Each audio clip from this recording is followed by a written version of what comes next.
کوئی عالم، کوئی امام، کوئی مفتی دعوت و تبلیغ کا مخالف نہیں، نہ ہو سکتا ہے۔ اس کو گرہ میں باندھ لینا۔ کوئی عالم، کوئی قاری، کوئی مفتی، کوئی امام دعوت و تبلیغ کا مخالف نہیں ہو سکتا۔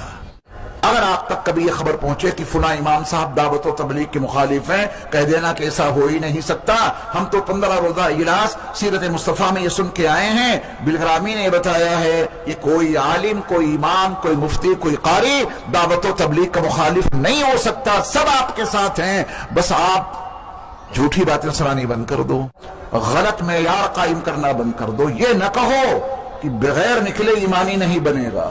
اسلام کی 1450 سالہ تاریخ میں کبھی یہ بات نہیں کہی گئی، آپ نکلو یا نہ نکلو۔ اگر یہ بات پھیلائی جا رہی ہے کہ جب تک نکلو گے نہیں ایمان نہیں بنے گا، یہی تو جھوٹی حدیث ہے۔ آپ کے امام کبھی نہیں نکلے اور آپ نکل رہے ہیں تو آپ اس امام کو اچھا کیوں سمجھیں گے؟ آپ کہیں گے میرا ایمان کامل ہے چونکہ میں نکل چکا ہوں، اور امام صاحب آج تک نکلے ہی نہیں، تو ان کا ایمان کہاں سے کامل ہوگا؟